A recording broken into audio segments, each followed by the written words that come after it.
हाँ जी बच्चा, अब हम खिलाफत आंदोलन के बारे में पढ़ने जा रहे हैं। खिलाफत आंदोलन है क्या? जैसे कि मैंने आपको बताया था कि जो हमारा 1947 में जब हमारा भारत आज़ाद हुआ है, तो उससे पहले महात्मा गांधी जी द्वारा और पूरे भारतीयों के द्वारा कई आंदोलन चलाए गए थे। फर्स्ट वर्ल्ड वॉर जैसे समाप्त होता है, उसके बाद जैसे ही अंग्रेज सरकार ने रॉल्ट एक्ट निकाल दिया, उसके बाद क्या है कि हमारे यहाँ पे बहुत ज़्यादा रोष हमारे भारतीयों में अंग्रेज़ों के खिलाफ प्रकट हुआ था, जिसकी वजह से क्या है कि अब भारतीयों में इतना रोष था अंग्रेज़ों के खिलाफ कि अब वो अपना स्वराज्य प्राप्त करना चाहते थे। और इसीलिए महात्मा गांधी और कुछ अन्य नेताओं के द्वारा यहाँ पे पूरे भारत में ही कई आंदोलन लागू किए गए थे, जिनमें से एक आंदोलन खिलाफत आंदोलन था। खिलाफत आंदोलन को दो भाइयों अली बंधुओं के द्वारा जाना जाता है। अली बंधु कौन कौन है? मोहम्मद अली और शौकत अली। ये दो अली बंधु थे जिनके द्वारा खिलाफत आंदोलन चलाया गया था। खिलाफत आंदोलन क्यों चलाया गया था? वजह क्या थी इसकी? इसका प्रमुख कारण तो ये था कि स्टार्टिंग में जब 1914 में फर्स्ट जो वर्ल्ड वॉर स्टार्ट हुआ था, तो ये ब्रिटेन के द्वारा तुर्की के खिलाफ युद्ध था, जिसमें क्या है कि तुर्क का विनाश हो रहा था। तो उधर जो तुर्क में क्या खासियत थी? जो मुसलमानों का खलीफा है, जिसे जो खलीफा मतलब जो मुसलमानों का धर्म गुरु है, जो उस तुर्क में ही रहता था, और तुर्क के सुल्तान को और उसी को खलीफा की उपाधि धारण करवाई गई थी। तो क्या है कि जब वो ब्रिटेन का और तुर्क के खिलाफ जब आपस में जब युद्ध हो रहा था, तो भारत में जितने भी मुसलमान थे उन्हें समझ नहीं आ रहा था कि फर्स्ट वर्ल्ड वॉर में वो तुर्क के सभी मुसलमान भाइयों का या फिर तुर्क के खलीफा का साथ दें या फिर ब्रिटेन का साथ दें, किनका साथ दें। तो अब उस समय जो ब्रिटेन के जो प्रधानमंत्री है लॉर्ड जॉर्ज, उन्हें आश्वासन दिलवाया था भारतीय मुसलमानों को कि अगर वो फर्स्ट वर्ल्ड वॉर में ब्रिटिश सरकार का साथ देते हैं, तो तुर्क की किसी प्रति कोई भी प्रतिशोध की भावना भी नहीं रखी जाएगी और तुर्की के खिलाफत का अंत भी नहीं किया जाएगा। ये उन्होंने बात रखी थी। तो अब जो है मुसलमानों ने ब्रिटेन का साथ दिया था, मतलब ब्रिटिश सरकार का साथ दिया फर्स्ट वर्ल्ड वॉर में। और फिर बाद में जैसे ही ये वर्ल्ड वॉर समाप्त होता है, तो वो जो मुसलमानों को दिया हुआ वचन है उससे भी मुनकर होगी ब्रिटिश सरकार। दूसरा, भारत में रॉल्ट एक्ट लागू कर दिया, जिसमें कहीं पे भी अगर किसी व्यक्ति को बिना किसी दोष के उसे जेल में डाल देना, उसके ऊपर बिना बात के मुकदमा चलाना, ठीक है, और उस व्यक्ति को कोई भी दलील, वकील, अपील की कोई भी कोई भी इजाज़त भी नहीं थी, जिसकी वजह से क्या है, ये खिलाफत आंदोलन है जो शुरू किया गया था। तो ये सिर्फ मुसलमानों के द्वारा ही नहीं, इसमें भारत के हिंदू वर्ग भी शामिल हुए थे, क्योंकि इधर तो खिलाफत आंदोलन शुरू किया गया अली बंधुओं के द्वारा, उधर महात्मा गांधी ने भी असहयोग आंदोलन की शुरुआत कर दी थी। तो ये दोनों मिलके चले थे, ये दोनों के दोनों आंदोलन, ठीक है।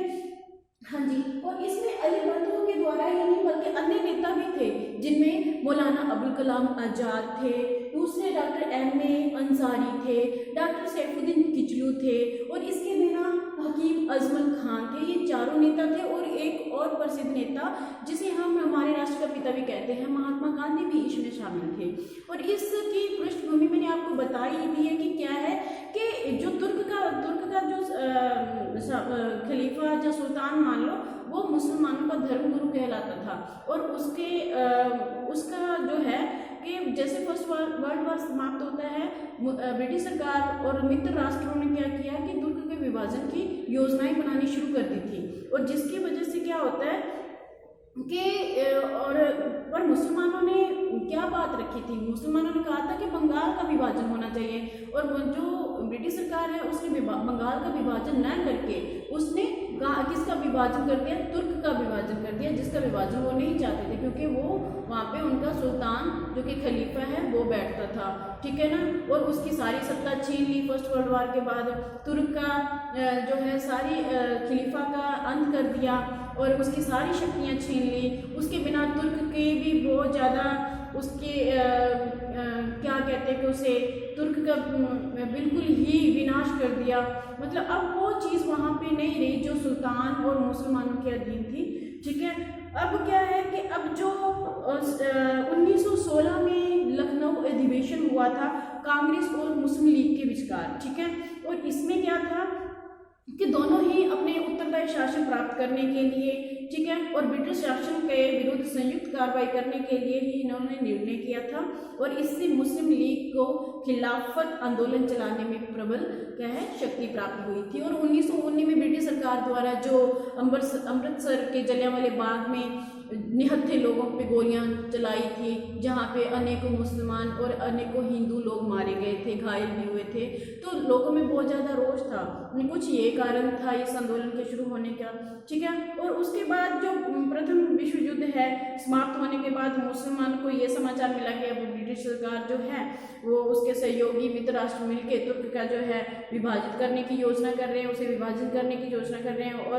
और परिणाम स्वरूप इससे क्या है मुसलमानों को बहुत ज़्यादा ठेस पहुंची। और ये जो तुर्की के खिलाफ जो अन्याय किया जा रहा था इसके खिलाफ जो है सितंबर 1919 को, ठीक है, खिलाफत कमेटी का गठन किया गया था, ठीक है। और 27 सितंबर 1919 को जो खिलाफत कमेटी ने 17 अक्टूबर 1919 को पूरे भारत में एक खिलाफत दिवस मनाने के लिए जो है आह्वान किया था, हड़तालें रखने का आह्वान किया, भूख हड़तालें रखने का आह्वान किया और प्रार्थना करने का आह्वान किया। ये आह्वान किसको किया? वो सारे जो पूरे भारत के मुसलमानों को, ठीक है।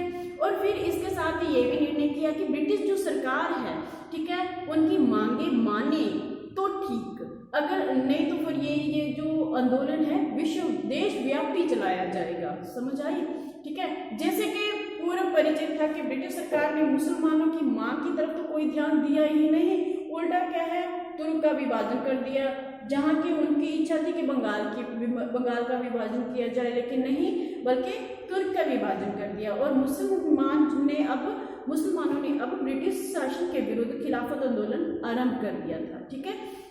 आंदोलन की मांगे क्या क्या थी?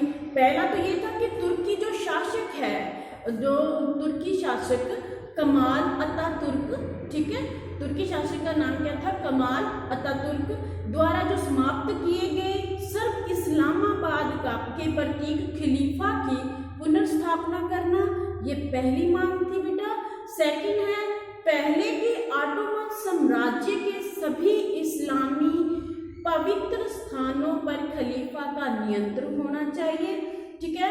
और इस्लामी नंबर तीसरा है जजीरात उल अरब, जजीरात उल अरब, जिसमें बेटा क्या आ जाता है? अरब आ जाता है, सीरिया आ जाता है, इराक, फिलिस्तीन सारे आ जाते हैं, ये चारों देश आ जाते हैं। इसमें क्या है? इस्लामी संप्रभुता के अधीन होना चाहिए ये सारे, ठीक है। और चौथा, खलीफा के पास इतने क्षेत्र हो कि वह इस्लामी विश्वास को सुरक्षित बना रखे और सुरक्षित करने के योग्य बन सके। और 24 सितंबर 1919 को दिल्ली में एक अखिल भारतीय जो खिलाफत सम्मेलन शुरू हो गया था और इस सम्मेलन की जो अध्यक्षता है महात्मा गांधी ने ही की, ठीक है। और सम्मेलन में गांधी जी ने ब्रिटिश सरकार पर मुसलमान को दिए गए अपने वचन को तोड़ने, ठीक है, और उनका एक तो ये दोष लगाया कि उन्होंने जो मुसलमानों को जो वचन दिया वो तोड़ा है। दूसरा, जो मुसलमानों की इस संकट में जो स्थिति में पूरे भारतीयों को सहयोग करने के लिए कहा, ठीक है।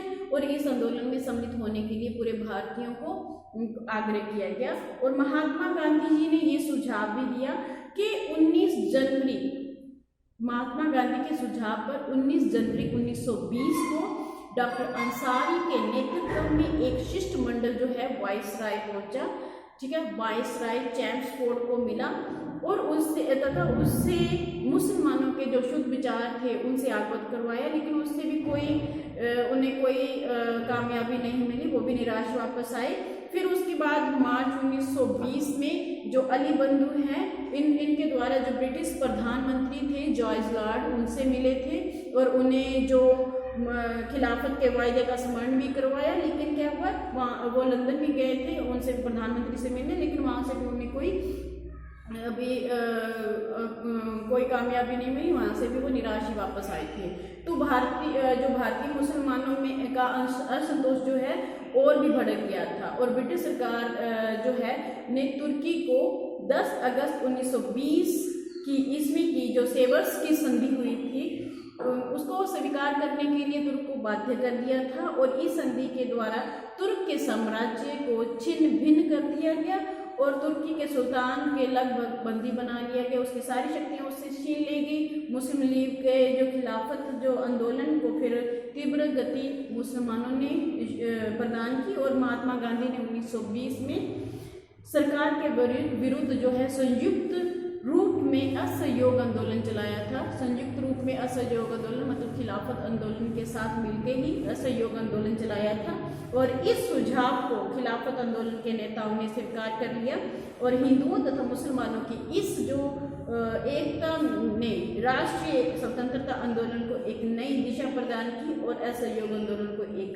मजबूत आधार स्तंभ भी प्रदान किया। ठीक है, और जुलाई 1921 ईस्वी में एक प्रस्ताव द्वारा खिलाफत आंदोलन ने ये घोषणा कर दी कि मुसलमान ब्रिटिश भारत की सेना में भर्ती नहीं होगा। कोई भी मुसलमान ब्रिटिश जो भारत की जो सेना उसमें कोई भी मुसलमान भर्ती नहीं होगा और सरकार ने राजद्रोह का आरोप लगाकर अली बंधुओं को गिरफ्तार कर लिया। गांधी जी ने सरकार के इस निर्णय की भी घोर आलोचना भी की जब अली बंधुओं को गिरफ्तार किया और लोगों से आह्वान किया कि प्रस्ताव को सैकड़ों सभाओं में पढ़कर सुनाया जाए। ठीक है, और आगे खिलाफत आंदोलन का अंत कैसे होता है, फरवरी 1922 में, ठीक है, चोरा चोरी की घटना के कारण महात्मा गांधी ने असहयोग आंदोलन है जो स्थगित करने के लिए घोषणा कर दी थी। क्यों? क्योंकि बेटा ये वो हिंसा के आधार पे आंदोलन नहीं चलाना था, वो अहिंसक तौर पे अपना जो आंदोलन चलाना चाहते थे। लेकिन जब चोरा चोरी की जब घटना होती है तो इसके साथ क्या है कि उन्होंने फिर ये आंदोलन वापस लेने के लिए घोषणा कर दी थी। इससे खिलाफत आंदोलन को भी भारी आघात पहुंचा था क्योंकि इसके साथ ही खिलाफत आंदोलन का भी अंत हो जाता है।